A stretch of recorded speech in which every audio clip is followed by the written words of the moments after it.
We usually measure power in things we can lock up or list on a resume: hoarded wealth, physical force, or institutional credentials. But these markers often act as smokescreens, distracting us from the real battleground for control in the modern era.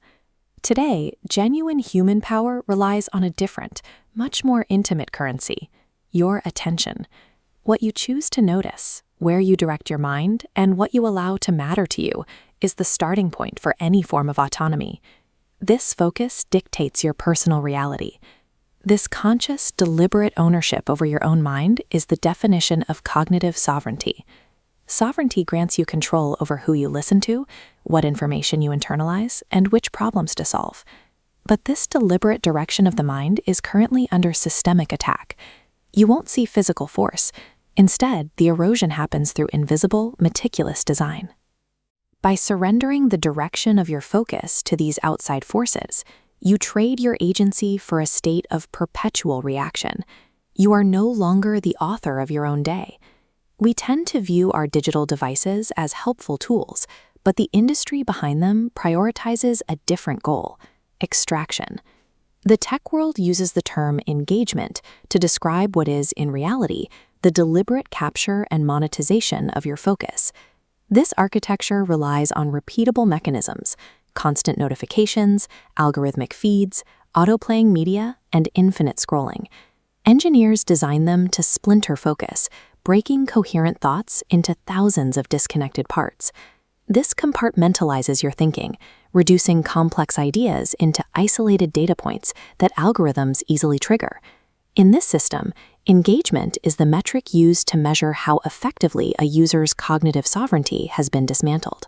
Living within this unending barrage of digital stimulation creates a state of psychological overwhelm. The environment is structured to deny you the mental space and the silence required to think before you act.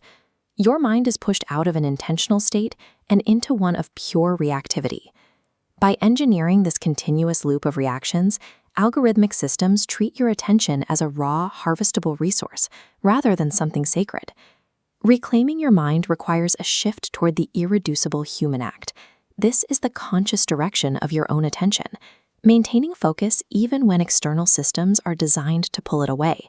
It requires the decisive ability to say no and reject the algorithmic feed.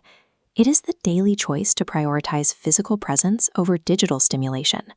Forcing a wedge of silence between a digital stimulus and your reaction is the only way to break the loop of capture. Defending your focus is a matter of self-preservation.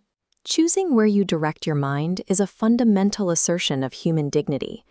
In a global economy that requires your distraction to function, a mind that cannot be steered is a glitch in the machine.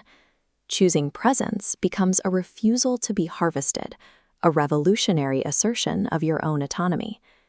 As we build the systems of the future, we have to ask, are we respecting human attention as sacred, or are we leaking our humanity by treating it as a resource?